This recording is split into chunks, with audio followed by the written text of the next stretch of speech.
더워서 저런 거라고 생각하시면 될 것 같습니다. 할렐루야. 우리의 구원이 되시고 또 우리 치유자 되시는 그리스도의 평강이 여러분의 삶 가운데 또 여러분의 일 가운데 감개 가운데 함께하기를 축복합니다. 한 주간 더운데 잘 지내셨죠? 저도 잘 지냈습니다. 마가복음 말씀을 저희들 같이 나누고 있는데 이 마가복음 말씀 통해서 우리를 찾아오시는 나를 찾아오시는 예수를 만나는 그런 은혜가 있기를 축복해요. 지난주에 저희들이 함께 나눴던 내용이 목사님이 소개해 주셨던 새로운 세상에 대한 시작 이야기였습니다. 오늘 함께 나눌 내용은 그런 주님의 비전, 초대받은 사람들의 이야기입니다. 하나님께서 통치하시는 그 삶으로 초대받은 사람들의 얘기인데 그 사람들의 얘기가 아니라 나의 이야기로 만날 수 있기를 축복합니다. 자, 오늘 말씀이 좀 길지만 저희가 조금씩 잘라서 말씀을 좀 같이 보겠습니다. 우리 16절부터 20절까지 말씀 먼저 좀 같이 볼게요. 같이 읽을까요?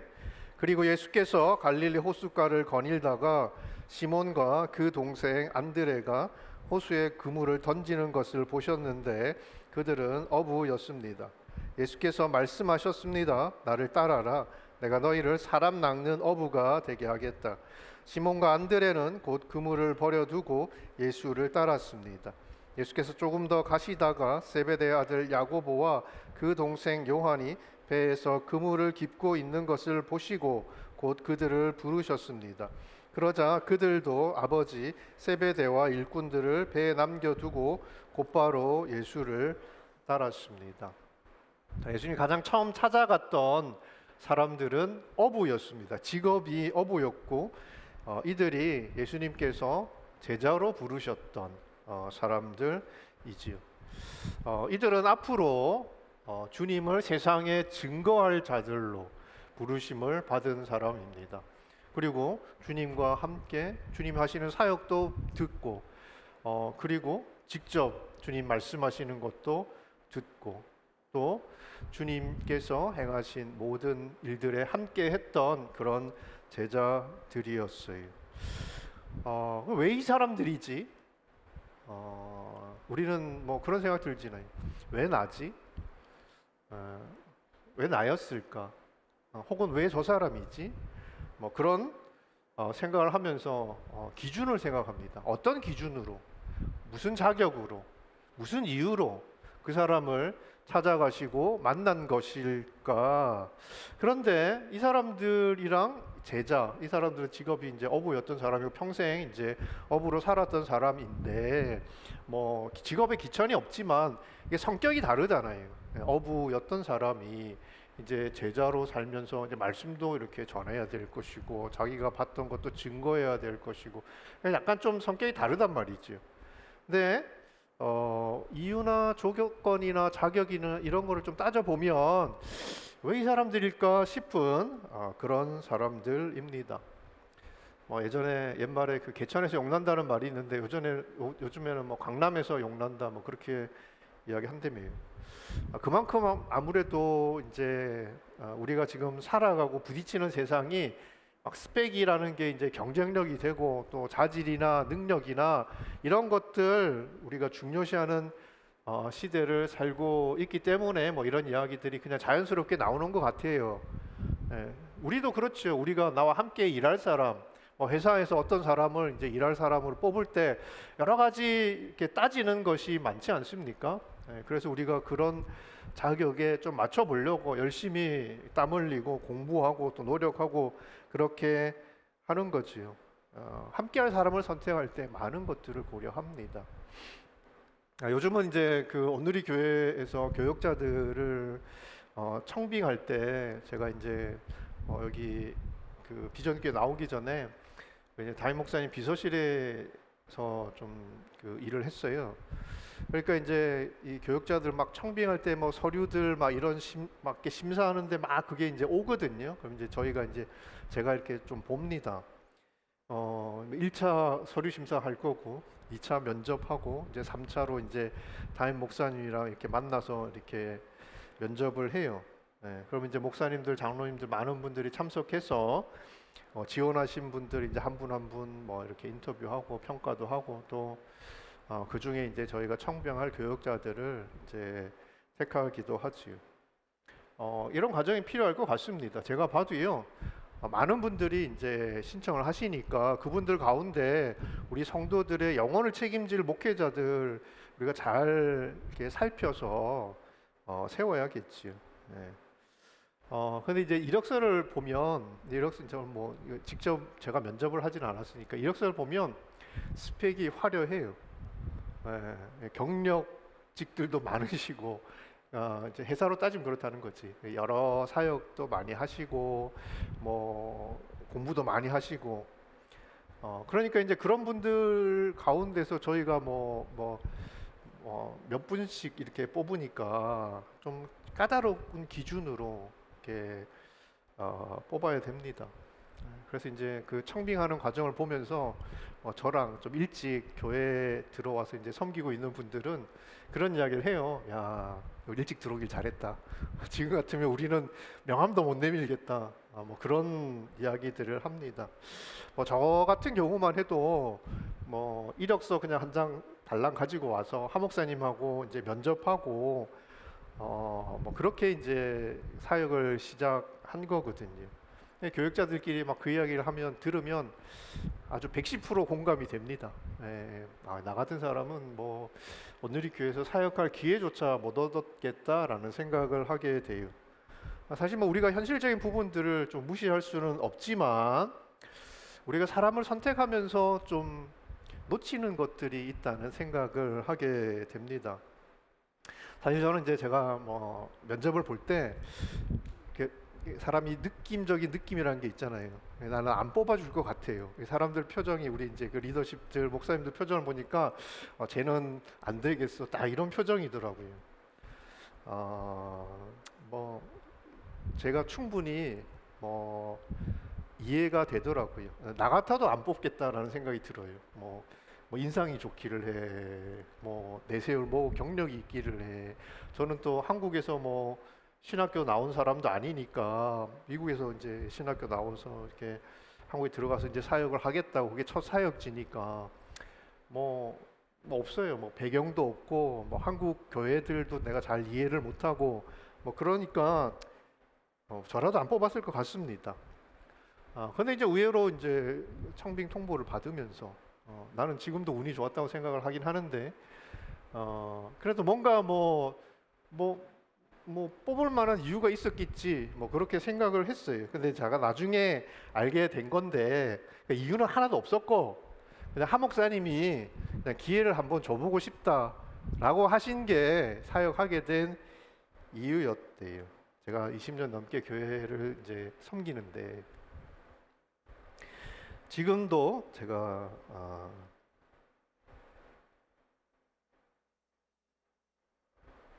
그 말씀을 잊을 수가 없습니다. 네. 뭐 저도 교회 사역하면서 늘 좋았던 건 아니거든요. 이거 언제 때려쳐야 되나 뭐 이런 생각이 들 때도 있어요. 근데 뭐 그렇죠. 막 며칠 제가 막 열심히 강의 준비해서 저는 막 두세 명 이렇게 놓고 강의했던 적도 있거든요. 네. 그런데 뭐 지금까지 교회를 섬기고 또 어디를 뭐 가라고 하면 그냥 순종하고 여기까지 왔는데 그냥 이유는 없어요. 그냥 그 하 목사님께서 말씀하셨던 것, 내가 잘나서 여기서 사역하고 있는 게 아니라 은혜 받은 사람이란 사실을 잊을 수가 없잖아요. 그리고 모든 사역이 그냥 내 능력에 맞는 또 내가 할 수 있는 물론 그런 것들도 있지만 그냥 하나님께서 나에게 교회를 섬기라고 주신 기회라고 생각을 했어요.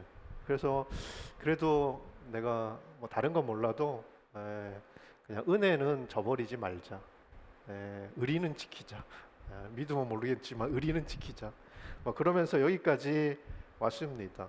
뭐 제 이야기 하기가 좀 그렇긴 한데 저는 여러분도 그랬으면 해요. 여러분 그 어부였던 그 사람들 뭐 특별한 게 뭐가 있습니까? 그냥 뭐 여러 가지 자격 조건 뭐가 따질 수만 있으면 들어올 수 없는 사람들이지요. 그런데 은혜 입은 거지요.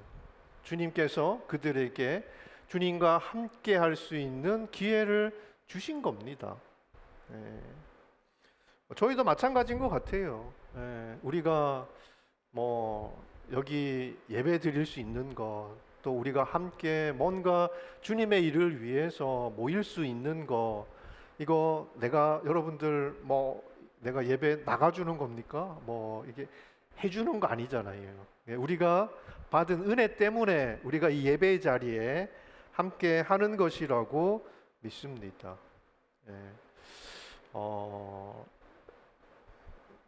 제 이야기를 또 해서 좀 죄송하긴 한데 제가 이제 뭐 중학교 다닐 때 제 친구들 보면 저희 어머니가 이제 이 친구들이 별로 마음에 안 들었던 것 같아요. 제 친구들이. 그래서 저한테 뭐 이렇게 친구들하고 놀다 오면 항상 하시는 말씀이 니는 좀 좋은 친구를 사귀어라. 막 그런 이야기를 하시더라고요. 그래서 저는 잊어먹었는데 그때 제가 어머님한테 그런 이야기를 했대요. 내가 그래서 어떻게 보면 친구를 사귀는 게 부모들 입장에서는 중요한 문제잖아요. 좋은 친구 영향력을 더 받을 수밖에 없으니까 좋은 친구 사귀길 바라는 건 부모 마음인데 제가 그럼 내가 그렇게 나보다 더 나은 사람, 좋은 사람 사귀면 누가 그 애들 친구가 돼줄 수 있냐라고 제가 했대요. 저는 기억이 안 나는데. 여러분 우리가 은혜 입은 사람이잖아요.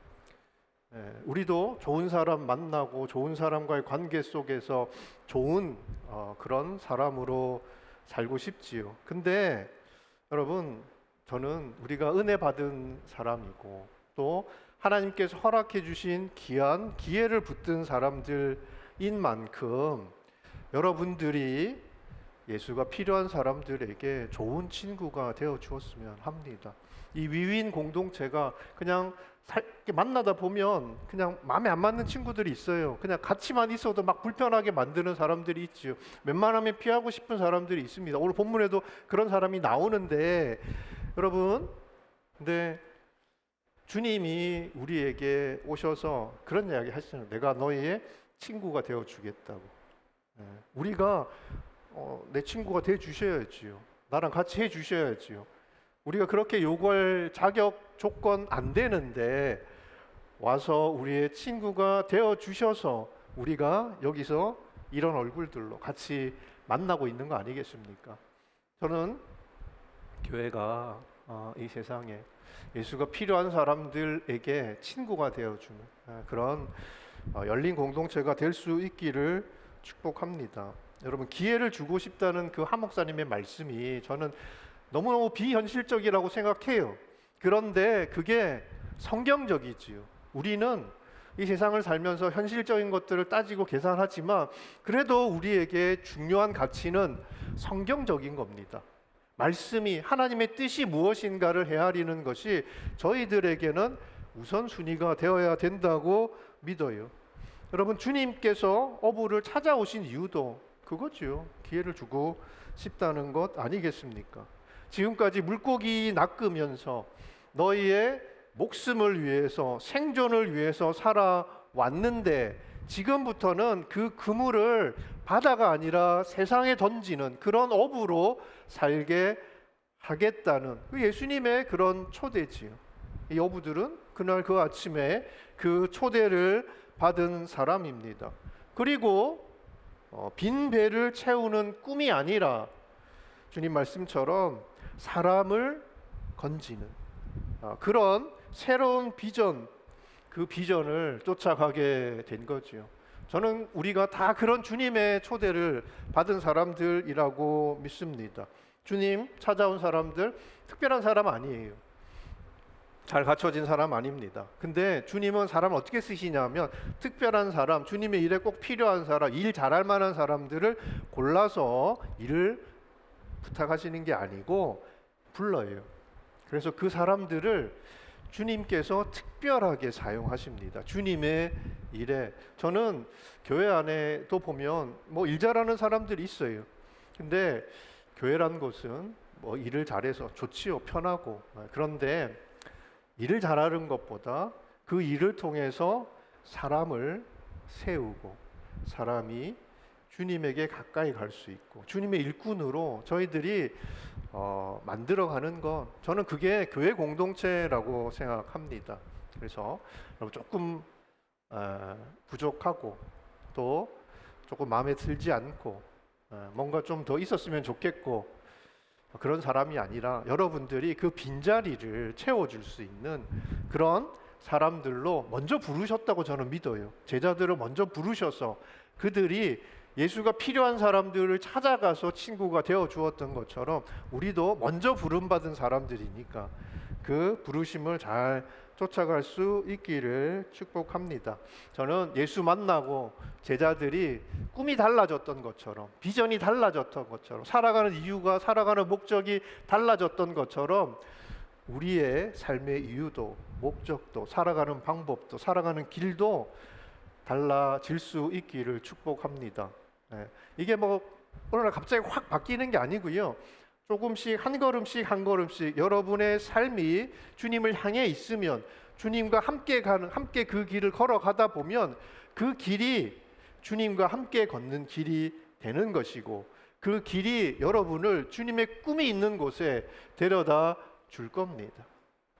주님과 함께 동행하고 또 여러분들이 쫓아가는 그 일들, 여러분들에게 하나님 맡기신 그 일들, 교회 일이나 세상의 일들이나 그 모든 것들이 주님이 꿈꾸시던 그 꿈을 이루는 일들이기를 축복합니다. 자, 주님이 제자들만 찾아가신 게 아니고요. 오늘 본문을 보니까 더러운 귀신 들린 자, 이건 우리가 좀 피하고 싶은데 그 사람을 찾아가셨습니다.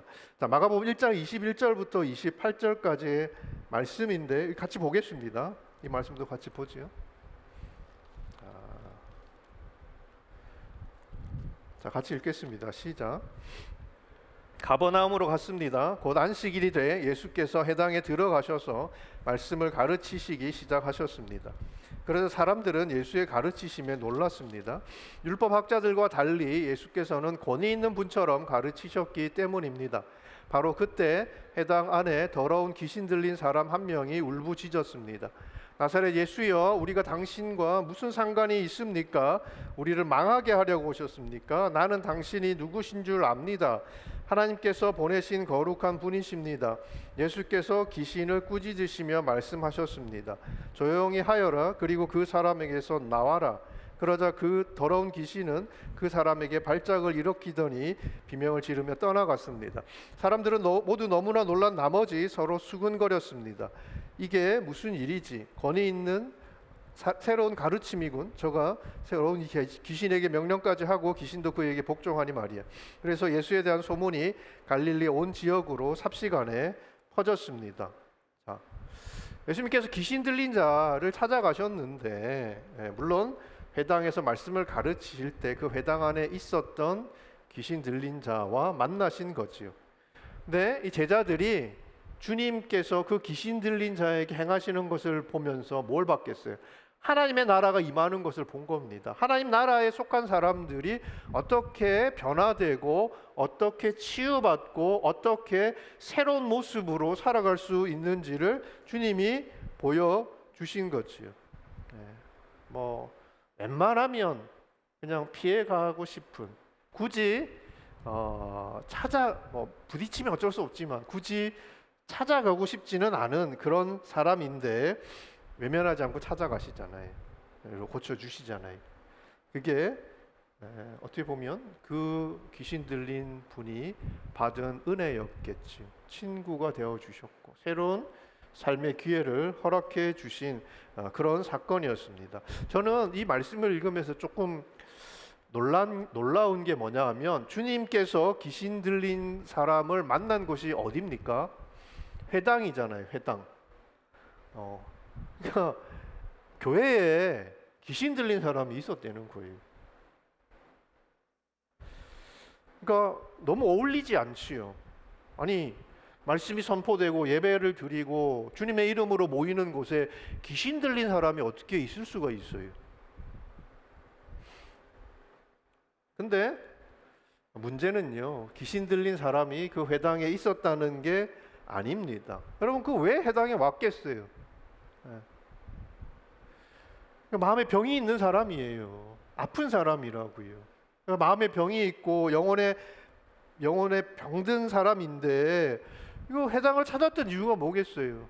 이게 무슨 몸에 병이 들면 의원을 찾을 텐데, 그 의원을 찾아서 해결될 일이 아닌 거죠. 영적인 병이니까 그거 고쳐보려고 회당을 찾았던 거죠.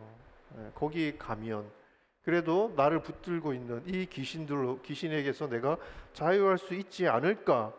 고침받고 싶어서 찾은 회당이지만 현실은 낫지 않더라. 귀신이 떠나가지 않더라.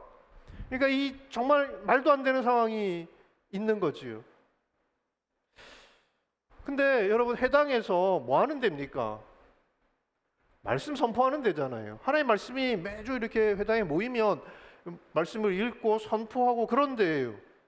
하나님의 말씀이 선포되는데도 귀신이 떠나가지 않더라는 거예요.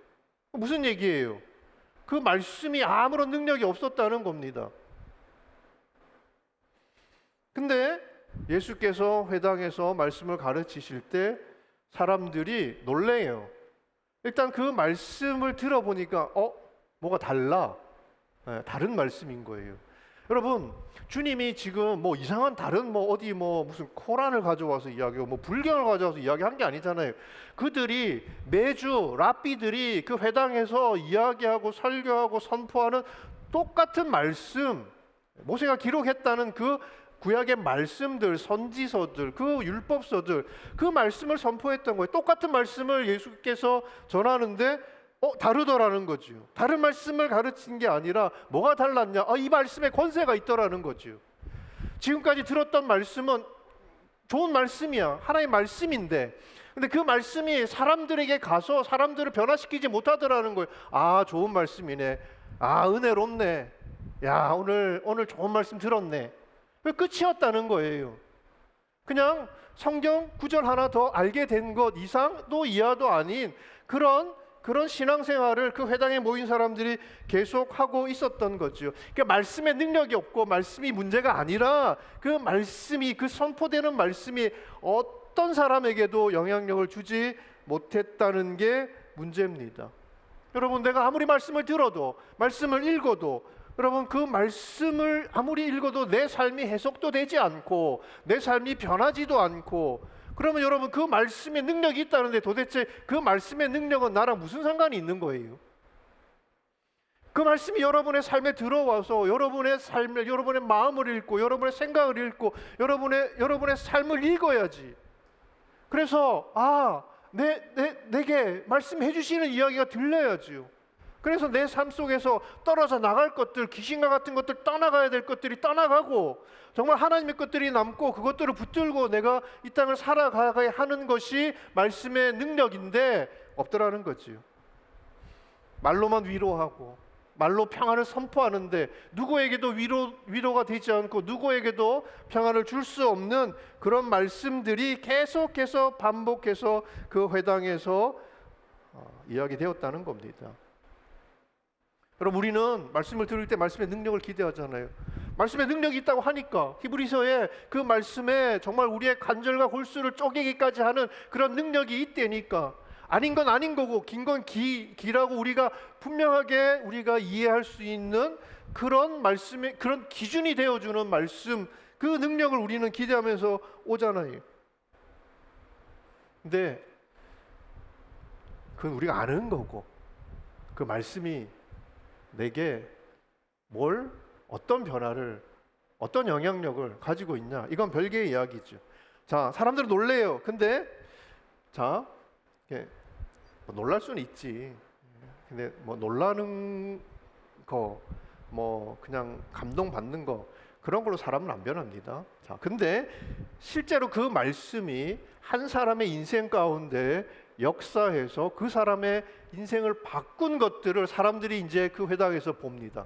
아, 말씀이, 야, 이게 참 놀라운 말씀인데, 새로운 말씀인데, 뭐가 좀 다른데? 라고 했는데 그 말씀이 진짜 사람들의 삶 속에서 역사하는 게 보이더라는 거죠. 귀신 들린 자가, 자, 그 귀신이 떠나가는 역사가 있습니다. 자, 그런데 주님 말씀 가르치실 때 가장 먼저 주님의 말씀에 반응한 사람이 누구냐 하면 이 귀신 들린 사람이었어요.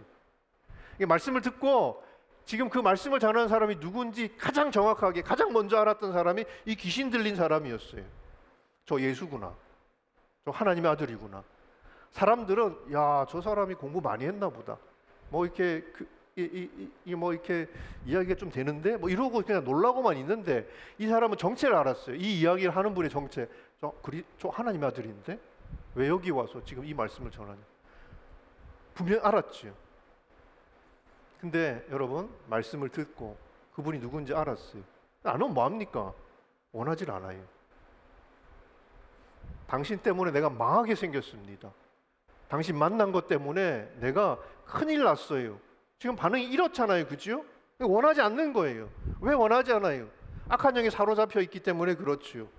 여러분 복음을 막 우리가 이야기하고 예수 이야기하고 해도 사람들이 듣기 싫다고, 딴 데 가서 이야기해보라고. 이 사람들이 왜 그러냐면 주님 만나면 너 망할 거야. 너 주님 만나면 손해봐. 너 지금 잘 살고 있는데 예수가 왜 필요해? 거짓의 영에 사로잡힌 거지요. 거짓의 영이 사로잡혀 있으니까 내게 찾아온 은혜이고 내게 찾아온 기회이고 내가 변화하고 새로운 생명을 향해 나갈 수 있는 기회임에도 불구하고 나는 아니라는 거죠. 여러분 나를 사로잡고 있는 게 뭔지도 모른 채 우리는 잘 살고 있어. 나 지금 괜찮아. 그러면서 아무 문제 없다고 그렇게 살고 있었던 사람이 이 귀신 들린 사람이었다는 거예요. 그런 자를 향해 주님이 나오라고 하시지요. 나오라고. 그러니까 이 말씀이 그 사람의 삶 속에 그 사람의 인생 가운데 들어가서 그 사람을 사로잡고 있는 거짓된 거, 절대로 우리에게 살이 되고 뭐가 되지 피가 되지 않는 것들, 주님의 사람으로 사는데 하나님의 백성, 하나님께서 우리를 창조하셨을 때 그 모습 그대로 살지 못하게 하는 것들이 우리 안에 있는데 그거를 떼놓으시는 거예요. 그래야 여러분 우리가 자유할 수 있습니다. 근데 우리는 내가 자유해야 된다는 사실조차도 모른 채 살고 있지요. 거짓의 영에 사로잡혀 있는 겁니다. 그러니까 권세가 드러나고 귀신이 떠나가고 결박이 풀렸던 거죠. 여러분 교회라는 곳은 이런 곳이어야 합니다. 말씀이 선포되고 사람들을 묶고 있는 악한 영들이 떠나가고 사람들을 치유하는 곳. 근데 그게 어떻게 가능하냐? 예수를 만나야 합니다. 하나님의 아들 예수를 만나야, 나를 구원하시기 위해서 이 땅에 오신 예수를 만나야 우리가 씨름하고 있는 이 문제들로부터 우리가 자유할 수 있게 된다는 거예요. 여러분 예배 자리만 있다고 해서 사람이 변화되고 치유되지 않아요. 말씀 들어도 여러분 그 말씀이 여러분의 삶을 바꿀 수 없다면 예수의 음성을 들어야죠. 예수의 음성. 예수를 만나야 하는 거. 여러분 이 자리에 예배하는 여러분들이 예수의 음성을 들을 수 있기를 축복합니다. 지금 우리가 들어야 될 예수의 음성이 뭡니까? 떠나라는 거잖아요. 우리 안에 나를 사로잡고 있는 거짓의 영아 예수의 이름으로 명하노니 떠나가라 선포하시는 그 음성을 내 귀로 내게 주시는 음성으로 우리는 들어야 한다는 겁니다. 여러분 나를 이 세상에 묶인 종으로 악한 영에 사로잡힌 그래서 거짓된 그 삶을 잘 살고 있다고 착각하게 만드는 그 삶으로부터 주님이 떠나가라고 명하시잖아요. 여러분 자신에게 선포하셔야 합니다. 예수 이름으로 선포하셔야 합니다. 예수의 이름에 능력이 있어요. 예수의 이름에 능력이 있습니다. 나만 열심히 하는 것 같아. 여러분, 나를 묶고 있는 것들을 향해서 여러분 예수의 이름, 그 이름의 능력을 힘입어서 선포하고 여러분들이 예수의 사람으로 살아갈 수 있기를 축복합니다. 선포해봤는데 나는 안 되던데? 안 되는 게 아니라 모르는 거예요. 모르는 거. 제자들도요 3년 반을 주님과 함께 다녔어요. 근데 나중에 보니까 다 십자가 앞에서 다 등을 돌리잖아요. 주님을 제대로 몰랐던 거지요. 여러분, 우리가 이 마가복음을 통해서 예수를, 복음을 내게 주신 것이 무엇인지를 여러분 우리는 발견해 나갈 겁니다. 그러니까 여러분, 지금 시작이에요. 너무 실망하지 말고, 선포했는데 안 가는데, 난 별로 변하는 게 없는데, 여러분 하나하나 여러분 이 말씀을 저와 함께 끝까지 이 복음서를 함께 나누면서 여러분 몰라서 못하는 거지. 내가 하나님의 자녀인데, 내가 정말 하나님 다 가지고 계신데, 나는 이게 보면 우리 성도들 가운데 되게 가난하게, 누추하게, 초라하게 사는 분들이 있거든요. 내가 가진 게 뭔지를 몰라서 그런 거예요. 내가 가진 게 없어서가 아니라 내가 어떻게 그렇게 하나님의 자녀로 살 수 있는지, 내가 하나님의 자녀인데 뭘 가지고 있는지를 모르니까, 어떻게 이 세상을 내가 이기는 그리스도인으로 살 수 있는지를 모르니까, 그러니까 계속 속고 사는 거예요. 그러니까 여러분, 이 말씀을 우리가 지금 이제 읽어 나가면서 우리 안에 새로운 일을 시작할, 그리고 새로운 꿈을 향해, 그리고 새로운 세상 가운데 살아가게 할 그 예수 발견할 수 있기를 축복합니다. 발견하는 거예요. 그리고 확인할 수 있기를 축복합니다. 여러분들이 어떤 사람인지, 예수 안에서 어떤 사람인지, 그 귀한 변화들이 우리 안에 있기를 축복해요. 자, 29절부터 31절 말씀 보면, 자, 귀신도 떠나가고 그 다음에 이제 열병에 걸린 베드로의 장모를 고쳐주시는 일이 기록되어 있습니다. 자, 그것도 마저 읽어볼까요? 자, 29절부터 31절 말씀입니다. 그들은 회당에서 나와 곧바로 야고보와 요한과 함께 시몬과 안드레의 집으로 갔습니다. 이때 시몬의 장모가 열병으로 앓아 누워 있었습니다. 사람들은 즉시 이 사실을 예수께 말씀드렸습니다. 그래서 예수께서 그 여인에게 다가가셔서 손을 잡고 일으키셨습니다. 그러자 그 즉시 시몬 장모의 열이 떨어졌습니다. 곧바로 그 여인은 그들을 시중들기 시작했습니다. 귀신도 떠나갔고요. 열병에 든 장모도 치유해 주시지요.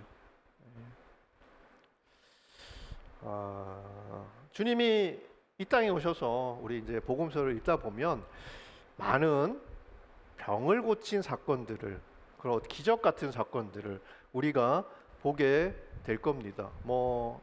사도행전을 봐도 그런 기적 같은, 병자들이 일어나는 그런 기적 같은 사건들이 있지요. 요즘은 안 되느냐? 됩니다. 근데 여러분은 필요가 없어요. 병원에 가면 되니까. 근데 여러분, 선교지에 가면요, 이런 기적들이 일어납니다. 왜냐하면 예수 아닌, 예수의 능력이 아니면 그들을 붙들고 있는 그 병과 그 악한 영들로부터 해결될 수 없는 자들이 있거든요. 그러니까 여러분들은 그냥 아프면 기도하시고 병원을 가면 되고요. 그리고 여러분들이 해결할 수 없는 문제들이 있어요. 이 세상의 것으로 해결할 수 없는 문제들이 있어요. 반드시 살다 보면 만나게 됩니다. 그때가 여러분들이 예수를 만나야 할 때입니다. 그러니까 여러분, 내가 막 아픈데 이거 병원 가는 거는 믿음이 없는 거야, 막 이렇게 하지 마시고, 그런 일들이 지금도 일어납니다. 그 주님의 능력이, 주님의 권세가 필요한 곳에서, 그래서 선교지에서 그런 일들이 일어나는 이유가 그것 아니면 다른 방법이 없는 거예요. 자, 이때도 그랬어요. 이때도 주님께서 예수 아니면, 예수를 만나지 않으면 해결될 수 없는 그런 문제들, 지금 우리가 예를 들면 지금도 우리가 병원에서 고칠 수 없는 병들, 의사들이 고칠 수 없는 병들 있잖아요. 가지고 하나님 앞에 나가야지. 왜 그걸 가지고 여러분들 끙끙 앓고 있어요? 나와서 기도해야지. 그러니까 여러분들이 그런 부분에서 정확하게 분별하실 필요가 있지만, 주님이 오셔서 이제 많은 병자들을 고쳐주신 사건들이 기록되어 있는데, 자, 마가가 이 사건을 왜 기록했겠어요? 뭐 10병이 들 수도 있고 뭐 그런데 이유는 한 가지죠. 베드로 장모였기 때문에. 마가라는 사람은 이 복음서를 기록했던 이 마가는 베드로한테 예수 이야기를 들었던 사람입니다.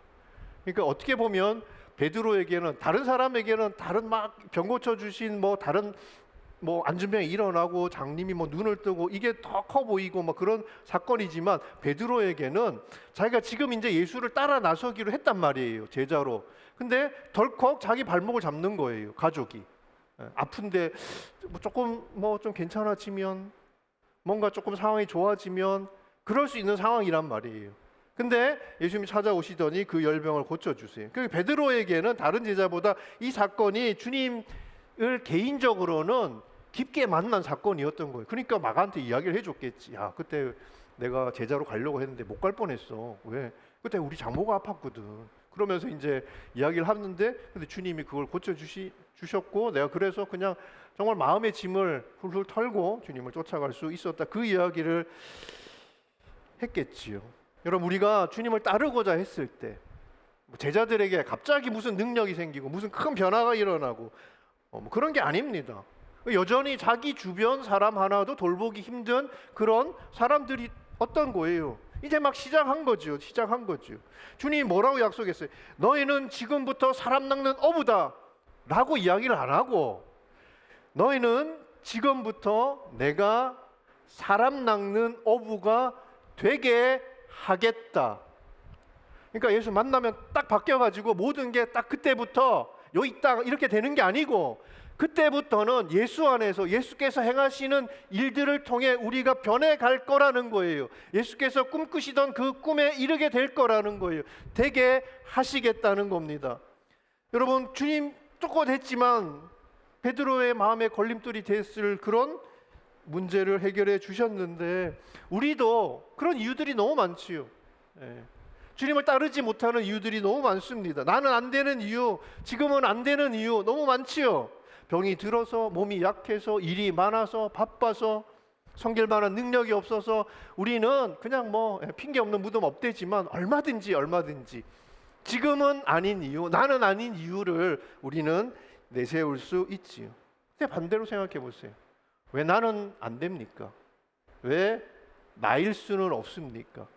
왜 예수를 따라가는 그 일이, 예수 만나는 일이, 예수를 통해서 내 삶 가운데 놀라운 변화가 일어나는 일이, 내가 예수의 제자로 살아가는 그 일이 왜 저 사람, 그냥 주님 만나 주셨던 놀라운 은혜 입었던 사람, 저 사람 이야기가 아니라 왜 그 이야기가 내 이야기가 되지 않냐는 거지요. 뭐 기적 같은 인생의 반전도 꿈꾸고 치유도 꿈꾸고 기적 같은 변화도 꿈꾸는데 왜 꿈만 꾸냐는 거지요. 왜 내 삶 속에 그 예수께서 이 땅에 오셔서 사람들을 만나고 행하셨던 그 사건들이 내 현실에는, 내 삶에는 왜 현실의 사건으로 일어나지 않냐는 거지요.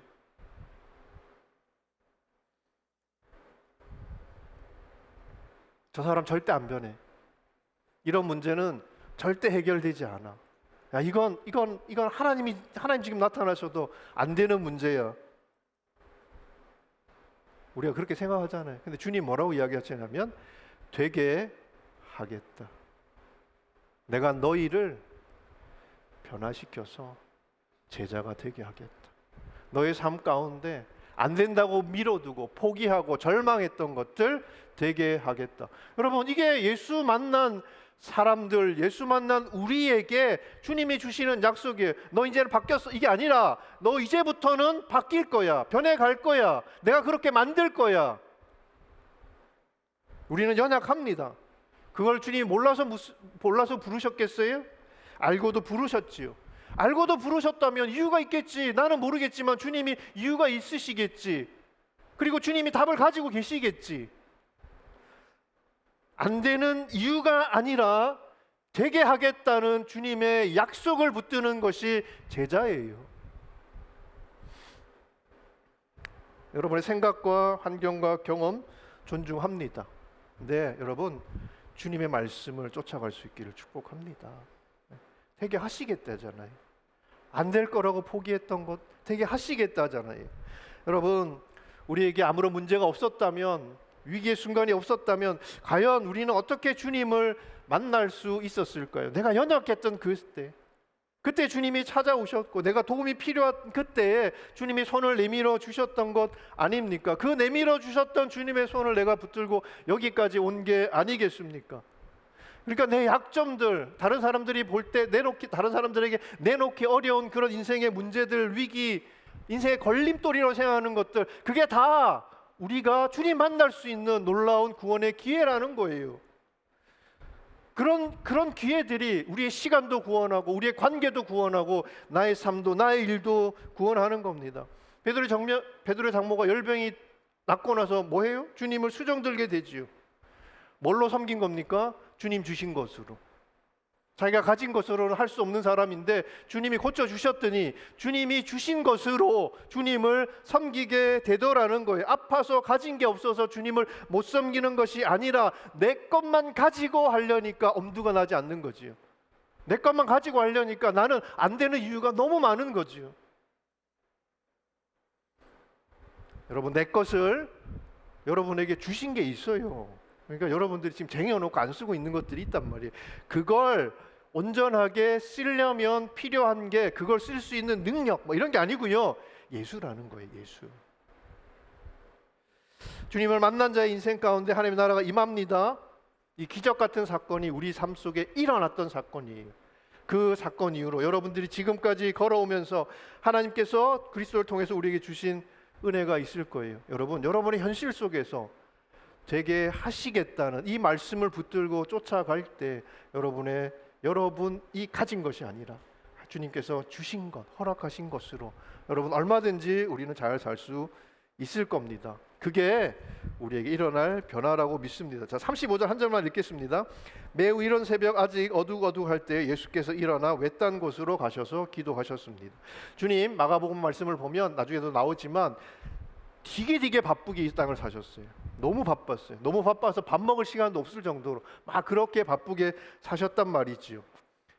저도 좀 바빠요. 저도 좀 바쁘거든요. 근데 제가 그 말씀을 읽으면서 그런 생각이 들더라고요. 주님하고 나는 뭔 차이가 있을까? 똑같이 바쁜데 주님은 하실 일을 하셔야 돼서 너무 바빴고 우리는 너무 바빠가지고 할 일을 제대로 못하더라. 그냥 바쁜 게 핑계가 되더라. 너무 바쁘게 사셨던 그 주님의 하루는 새벽 일찍 한적한 곳에서 기도하시면서 시작됩니다. 어떻게 보면 여러분 별로 중요해 보이지 않지요. 주님은 그러셨구나. 또 혹은 뭐 주님이니까 그러셨구나. 그렇지만 여러분 이 골방의 시간이 사람들이 얼마나 많은 것들을 찾아와서 요구하겠어요. 그런데 그 사람의 요구를 따라가는 게 아니라 사람의 눈치 보고 그 사람들의 어떤 그런 생각들, 사람들의 인기 이런 걸 따라가는 게 아니라 하나님의 뜻을 따라 일하도록 만드셨던 거예요. 그 골방의 시간이. 여러분 바빠서 기도할 시간도 없고 바빠서 말씀 볼 시간도 없을 수 있지요. 그러니까 말씀 없이 기도 없이 사니까 너무 바쁜 거 아닙니까? 혹시 반대로? 말씀 보지 않으니까 내가 뭘 해야 될지, 뭐가 나한테 중요한 것인지 그게 아니니까 그냥 닥치는 대로 살아갈 수밖에 없는 것이고, 기도하지 않으니까 하나님의 뜻보다는 내게 중요해 보이는 거 그거 막 쫓아가다 보니까 우리가 너무 바쁘기만 한 건 아니냐고요. 여러분 자신에게 이 골방의 시간을 선물해 주세요. 예수와 함께 할 수 있는 시간, 예수와 함께 여러분 호흡할 수 있는 시간, 그리고 그 예수의 마음을 여러분의 마음에 담고 살아갈 수 있는 그 골방의 시간을 주시면 여러분 주님이 약속하신 주님이 되게 하겠다고 이렇게 약속하셨는데 그 변화가 여러분들의 삶 가운데 주님하고 함께 가야지, 주님은 되게 하겠다는데 나는 막 저쪽으로 열심히 달려가고 있으면 여러분 이거 지금 변화시키는 게 아니라 끌고 오는 게 바쁜 거지. 주님은 아까도 말씀드렸지만 자기한테 유익한 사람, 자기한테 필요한 사람이 아니라 주님을 필요한 자들 찾아가셨어요. 우리도 우리가 필요한 사람들, 나를 필요로 하는 사람들, 여전히 어둠 가운데 주님 모르고 그냥 혼자 착각하면서 거짓의 영에 사로잡혀서 그렇게 살아가고 있는 사람들에게 선물이 되어줄 수 있기를 축복합니다. 여러분의 삶 가운데 주님이 시작하신 일이 주님이 시작하신 일이니까, 때로는 내가 보면 난 안 될 것 같고 나는 연약해서 뭔가 부족할 것 같고, 아니에요. 주님이 하실 거예요. 주님의 손에 붙잡히면, 내가 돌멩이가 막 엄청나게 커가지고 이 세상에 막 던져져서 여러분 이 세상에 막 이 물결을 일으키는 게 아니라, 주님의 손에 붙잡힌 돌멩이가 이 세상의 역사 속에서 여러분 이 세상을 흔드는 그런 파도가 되었던 거예요. 바울도 그랬고 예수님의 제자들도 그랬고, 그 사람들이 뭐 대단한 사람들이 아니라 그냥 주님의 손에 붙잡힌 지팡이고 돌멩이였던 거예요. 여러분, 왜 우리는 안 됩니까? 주님께서 하시겠다는데, 여러분 주님께서 하시겠다는 그 일들이 여러분의 삶 가운데 온전하게 일어날 수 있기를 축복합니다. 그게 여러분 우리를 초대하신 주님의 초대인 줄 믿습니다. 나를 찾아와서 내게 손 내밀고 함께 가자고 그렇게 초대하시는 주님의 손을 붙잡고 일어설 수 있는 시간이 될 수 있기를 축복하고, 여러분 우리도 꿈이 있지만 여러분 이 꿈이 주님을 향한 꿈이 될 수 있기를 축복하고, 여러분 주님과 함께 주님의 길을 걸어가는 우리 위인 공동체 지체들이 될 수 있기를 축복합니다. 같이 한번 기도하죠.